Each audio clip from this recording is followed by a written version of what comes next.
ವೀಕ್ಷಕರೆಲ್ಲರಿಗೂ ಸಾಪ್ತಾಹಿಕ ಭವಿಷ್ಯವಾಣಿ ವಿಶೇಷ ಕಾರ್ಯಕ್ರಮಕ್ಕೆ ಸ್ವಾಗತ.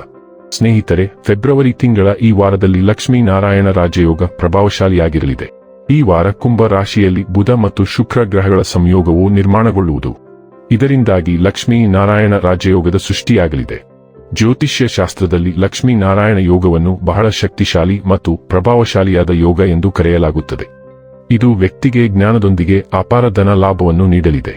ಹಾಗಾಗಿ ಈ ವಾರ ಗ್ರಹಗಳ ಶುಭ ಸಂಯೋಗದಿಂದಾಗಿ ಮತ್ತು ಲಕ್ಷ್ಮೀ ನಾರಾಯಣ ರಾಜಯೋಗದಿಂದಾಗಿ 5 ರಾಶಿಗೆ ಸೇರಿದ ಜನರಿಗೆ ಧನ ಲಾಭದೊಂದಿಗೆ ಪ್ರಗತಿ ಗಳಿಸಲು ಉತ್ತಮ ಮಾರ್ಗಗಳು ಗೋಚರಿಸುವುದು. ಫೆಬ್ರವರಿ 23ರಿಂದ ಮಾರ್ಚ್ 1ರವರೆಗಿನ ವೃಶ್ಚಿಕ ರಾಶಿಯವರ ಭವಿಷ್ಯವನ್ನು ತಿಳಿದುಕೊಳ್ಳೋಣ. ಈ ವಾರ ವೃಶ್ಚಿಕ ರಾಶಿಯವರ ಫಲಾಫಲಗಳೇನು, ಗ್ರಹಗತಿಗಳು ಹೇಗಿರಲಿವೆ, ಕೌಟುಂಬಿಕ ಸಾಮಾಜಿಕ ಜೀವನ ಹಾಗೂ ವ್ಯಾಪಾರ ವಹಿವಾಟು ಹೇಗೆ ನಡೆಯಲಿದೆ, ಅಲ್ಲದೆ ಯಾವೆಲ್ಲ ಸಮಸ್ಯೆಗಳು ನಿಮ್ಮನ್ನು ಈ ಸಾಪ್ತಾಹಿಕದಲ್ಲಿ ಕಾಡಲಿವೆ, ಅವುಗಳಿಗೆ ಪರಿಹಾರಗಳೇನು ಎಂಬುದನ್ನು ತಿಳಿಯಲು ಈ ವಿಡಿಯೋವನ್ನು ಸಂಪೂರ್ಣವಾಗಿ ವೀಕ್ಷಿಸಿ. ನೀವಿನ್ನೂ ನಮ್ಮ ಚಾನೆಲ್ ಸಬ್ಸ್ಕ್ರೈಬ್ ಮಾಡದೇ ಇದ್ದರೆ ಕೂಡಲೇ ನಮ್ಮ ಚಾನೆಲ್ ಸಬ್ಸ್ಕ್ರೈಬ್ ಮಾಡಿ.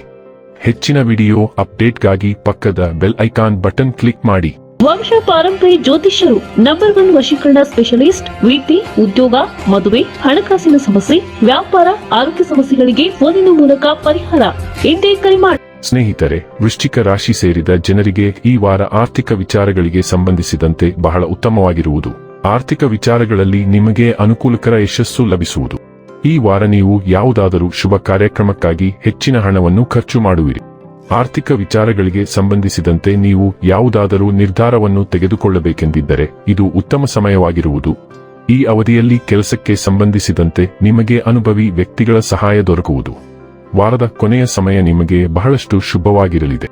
ಈ ವಾರ ನೀವಂದುಕೊಂಡಂತಹ ಎಲ್ಲಾ ಕೆಲಸಗಳು ಯಶಸ್ವಿಯಾಗಿ ಪೂರ್ಣಗೊಳ್ಳುವುದರೊಂದಿಗೆ ನಿಮ್ಮ ಆಸೆಗಳೆಲ್ಲ ಈಡೇರಲಿದೆ. ವಾರದ ಕೊನೆಯಲ್ಲಿ ನಿಮಗೆ ಯಾವುದಾದರೂ ಲಾಭದಾಯಕ ಅವಕಾಶ ದೊರಕಲಿದೆ. ಚಂದ್ರ ರಾಶಿಗೆ ಸಂಬಂಧಿಸಿದಂತೆ ಶನಿಯು 5ನೇ ಮನೆಯಲ್ಲಿ ಇರುವುದರಿಂದ ಈ ವಾರವೂ ಸಹ ಆರೋಗ್ಯದ ದೃಷ್ಟಿಯಿಂದ ಸ್ವಲ್ಪ ಉತ್ತಮವಾಗಿರಲಿದೆ. ಆದಾಗ್ಯೂ ಈ ಸಮಯದಲ್ಲಿ ನೀವು ಕೆಲವು ವಿಷಯಗಳತ್ತ ವಿಶೇಷ ಕಾಳಜಿ ವಹಿಸಬೇಕಾಗುತ್ತದೆ. ಉದಾಹರಣೆಗೆ, ಸಮಯ ಸಿಕ್ಕಾಗ ಉದ್ಯಾನವನದಲ್ಲಿ ವ್ಯಾಯಾಮ ಅಥವಾ ಯೋಗ ಮಾಡಿ, ಅಥವಾ ಪ್ರತಿದಿನ ನಿಯಮಿತವಾಗಿ ಬೆಳಿಗ್ಗೆ ಸಂಜೆ ಸುಮಾರು 30 ನಿಮಿಷಗಳ ಕಾಲ ನಡೆಯಿರಿ. ನಿಮ್ಮ ಶುಭಾಶಯಗಳನ್ನು ಈ ವಾರ ಪ್ರಾರ್ಥನೆಗಳ ಮೂಲಕ ಈಡೇರಿಸಲಾಗುವುದು ಮತ್ತು ಅದೃಷ್ಟವು ನಿಮ್ಮ ಹಾದಿಗೆ ಬರುತ್ತದೆ. ಏಕೆಂದರೆ ಈ ಸಮಯವು ನಿಮಗೆ ಅದೃಷ್ಟವನ್ನು ನೀಡುತ್ತದೆ. ಇದರಿಂದಾಗಿ ನಿಮ್ಮ ಹಿಂದಿನ ದಿನದ ಕಠಿಣ ಪರಿಶ್ರಮವೂ ಸಹ ತೀರಿಸಲ್ಪಡುತ್ತದೆ ಮತ್ತು ನಿಮ್ಮ ಪ್ರತಿ ಸಾಲವನ್ನು ಮರುಪಾವತಿಸಲು ನಿಮಗೆ ಸಾಧ್ಯವಾಗುತ್ತದೆ. ನೀವು ದೀರ್ಘಕಾಲದವರೆಗೆ ಆಪ್ತ ಸಂಬಂಧಿಯನ್ನು ಭೇಟಿಯಾಗಲು ಯೋಜಿಸುತ್ತಿದ್ದರೆ ಈ ವಾರ ಪೂರ್ಣಗೊಳ್ಳುವ ಸಾಧ್ಯತೆಗಳನ್ನು ನೋಡಲಾಗುತ್ತಿದೆ. ಏಕೆಂದರೆ ನೀವು ಅವರ ಮನೆಗೆ ಹೋಗಲು ನಿಮಗೆ ಅವಕಾಶ ಸಿಗುವ ಸಾಧ್ಯತೆ ಇದೆ, ಅಥವಾ ಅವರು ನಿಮ್ಮ ಮನೆಗೆ ಇದ್ದಕ್ಕಿದ್ದಂತೆ ಬರಲು ಸಾಧ್ಯವಿದೆ. ಈ ಕಾರಣದಿಂದಾಗಿ ನಿಮಗೆ ಉತ್ತಮ ಮತ್ತು ಟೇಸ್ಟಿ ಆಹಾರವನ್ನು ತಿನ್ನಲು ಅವಕಾಶ ಸಿಗುತ್ತದೆ. ಈ ವಾರದುದ್ದಕ್ಕೂ ನೀವು ಕೆಲಸದ ಸ್ಥಳದಲ್ಲಿ ಎಲ್ಲವನ್ನೂ ಹೆಚ್ಚು ಜವಾಬ್ದಾರಿಯುತ, ಕೇಂದ್ರೀಕೃತ, ಸಂಘಟಿತ ರೀತಿಯಲ್ಲಿ ಮಾಡುತ್ತೀರಿ. ಅದರ ಸಹಾಯದಿಂದ ಕೆಲಸದ ಸ್ಥಳದಲ್ಲಿ ನಿಮ್ಮ ಉತ್ತಮ ಕಾರ್ಯಕ್ಷಮತೆಯನ್ನು ನೀಡುವಲ್ಲಿ ನೀವು ಯಶಸ್ವಿಯಾಗುತ್ತೀರಿ.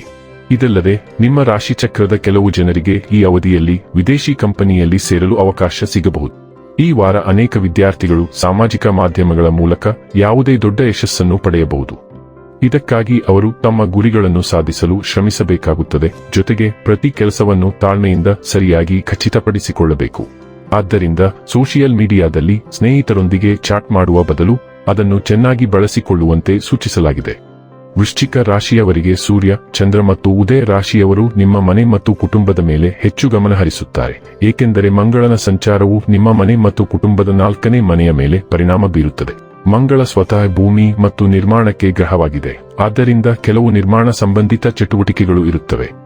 ಭೂಮಿ ಅಥವಾ ಆಸ್ತಿಯನ್ನು ಖರೀದಿಸುವುದು ಮತ್ತು ಮಾರಾಟ ಮಾಡುವಂತಹ ರಿಯಲ್ ಎಸ್ಟೇಟ್ ವ್ಯವಹಾರಗಳು. ಆದರೆ ನೀವು ನಿಯಮಗಳನ್ನು ಪರಿಶೀಲಿಸುವುದನ್ನು ಖಚಿತಪಡಿಸಿಕೊಳ್ಳಿ.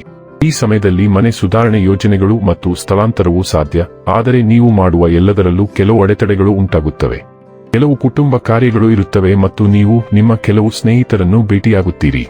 ಸೂರ್ಯ, ಬುಧ ಮತ್ತು ಶುಕ್ರರು ಮೀನ ರಾಶಿಯ ಮೂಲಕ ಚಲಿಸುತ್ತಿದ್ದಾರೆ ಮತ್ತು ಇದು ನಿಮ್ಮ ಸೃಜನಶೀಲತೆಯ 5ನೇ ಮನೆ ಮತ್ತು ಮಕ್ಕಳ ಮೇಲೆ ಪರಿಣಾಮ ಬೀರುತ್ತದೆ. ಸೂರ್ಯ, ಶುಕ್ರ ಮತ್ತು ಬುಧ ಎಲ್ಲವೂ ವಿವಿಧ ರೀತಿಯ ಸೃಜನಶೀಲ ಪ್ರತಿಭೆಗಳನ್ನು ಸೂಚಿಸುವುದರಿಂದ ಈ ಗ್ರಹಗಳು ಖಂಡಿತವಾಗಿಯೂ ನಿಮ್ಮನ್ನು ಹೆಚ್ಚು ಸೃಜನಶೀಲರನ್ನಾಗಿ ಮಾಡುತ್ತವೆ. 5ನೇ ಮನೆ ಕೇಂದ್ರ ಹಂತವನ್ನು ಸೂಚಿಸುತ್ತದೆ. ಆದ್ದರಿಂದ ನೀವು ನಿಮ್ಮ ಸೃಜನಶೀಲ ಕೌಶಲ್ಯಗಳನ್ನು ಪ್ರದರ್ಶಿಸಲು ಸಾಧ್ಯವಾಗುತ್ತದೆ ಮತ್ತು ನೀವು ಅದನ್ನು ಉತ್ತೇಜಿಸುವಿರಿ. ಆದಾಗ್ಯೂ ದಯವಿಟ್ಟು ಹೆಚ್ಚಿನ ಅಪಾಯದ ಉದ್ಯಮಗಳನ್ನು ತಪ್ಪಿಸಿ, ಏಕೆಂದರೆ ಬುಧ ದುರ್ಬಲನಾಗಿರುವುದರಿಂದ ಸಂಭಾವ್ಯ ಆರ್ಥಿಕ ನಷ್ಟಗಳ ಸಾಧ್ಯತೆಯೂ ಇದೆ. ನಿಮ್ಮ ಮಕ್ಕಳು ಅಥವಾ ನಿಮ್ಮ ಸುತ್ತಲಿನ ಯುವಕರಿಗೆ ಹೆಚ್ಚಿನ ಅಗತ್ಯತೆಗಳು ಇರುತ್ತವೆ ಮತ್ತು ಪೋಷಕರು ಸಹ ಅವರೊಂದಿಗೆ ಹೆಚ್ಚಿನ ಸಮಯವನ್ನು ಕಳೆಯಬೇಕು. ಈ ವಾರ ಬುಧ ಗ್ರಹವು ಹಿಮ್ಮುಖ ಚಲನೆಯನ್ನು ಪ್ರಾರಂಭಿಸುತ್ತದೆ ಮತ್ತು ಅದು ನಿಮ್ಮ ಸಂವಹನ, ತಾಂತ್ರಿಕ ದೋಷಗಳು ಮತ್ತು ಪ್ರಯಾಣದ ಅಡಚಣೆಗಳ ಮೇಲೆ ಪರಿಣಾಮ ಬೀರುತ್ತದೆ. ಬುಧವು ಅಪಾಯಗಳನ್ನು ತೆಗೆದುಕೊಳ್ಳುವ ಮೂಲಕ ಚಲಿಸುತ್ತಿರುವುದರಿಂದ ನೀವು ಅದನ್ನು ತಪ್ಪಿಸಬೇಕು, ಏಕೆಂದರೆ ಇದು ಅದಕ್ಕೆ ಸಮಯವಲ್ಲ. ನಿಮಗೆ ವ್ಯಾಪಾರ ಕೊಡುಗೆಗಳು ಸಿಗುತ್ತವೆ, ಆದರೆ ದಯವಿಟ್ಟು ಇವು ನಿಜವಾದವೇ ಎಂದು ಪರಿಶೀಲಿಸಿ, ಇಲ್ಲದಿದ್ದರೆ ನಿಮಗೆ ನಷ್ಟವಾಗುತ್ತದೆ. ಷೇರುಗಳಲ್ಲಿ ಹೂಡಿಕೆ ಮಾಡುವವರಿಗೆ ಇದು ಒಳ್ಳೆಯ ಸಮಯವಲ್ಲ ಮತ್ತು ಏರಿಳಿತದ ಸಾಧ್ಯತೆಗಳು ಇವೆ. ಗರ್ಭಿಣಿಯರು ತಮ್ಮ ಆರೋಗ್ಯದ ಬಗ್ಗೆ ಕಾಳಜಿ ವಹಿಸಬೇಕು, ಏಕೆಂದರೆ ಸಣ್ಣ ಪುಟ್ಟ ಆರೋಗ್ಯ ಸಮಸ್ಯೆಗಳಿಗೂ ಅವಕಾಶವಿದೆ. ನೀವು ನಿಮ್ಮ ಮಾಜಿ ಪ್ರೇಮಿಗಳನ್ನು ಭೇಟಿಯಾಗಬಹುದು ಮತ್ತು ಯಾವುದೇ ಪ್ರಣಯ ಸಂಬಂಧಗಳನ್ನು ನೀಡಲು ಮತ್ತು ತೆಗೆದುಕೊಳ್ಳಲು ಇದು ಸಮಯವಲ್ಲ. ಇನ್ನು ಕೊನೆಯದಾಗಿ ಮಾಡಿಕೊಳ್ಳಬೇಕಾದ ಉಪಾಯಗಳ ಕುರಿತು ನೋಡುವುದಾದರೆ, ಪ್ರತಿದಿನ 27 ಬಾರಿ ಓಂ ಮಂಗಳಾಯ ನಮಃ ಎಂದು ಜಪಿಸಿ. ವೀಕ್ಷಕರೇ, ಇದಾಗಿತ್ತು ವೃಶ್ಚಿಕ ರಾಶಿಯ ಜಾತಕದವರ ಫೆಬ್ರವರಿ 23ರಿಂದ ಮಾರ್ಚ್ 1ರವರೆಗಿನ ಫಲದ ಮಾಹಿತಿ ಇಷ್ಟವಾದರೆ ವಿಡಿಯೋವನ್ನು ಲೈಕ್ ಮತ್ತು ಶೇರ್ ಮಾಡಿ. ಹಾಗೆ ಚಾನೆಲ್ ಸಬ್ಸ್ಕ್ರೈಬ್ ಮಾಡುವುದರ ಜೊತೆಗೆ ನಿರಂತರ ವಿಡಿಯೋ ಅಪ್ಡೇಟ್ಸ್ಗಳಿಗಾಗಿ ಪಕ್ಕದ ಬೆಲ್ ಐಕಾನ್ ಕ್ಲಿಕ್ ಮಾಡಿ.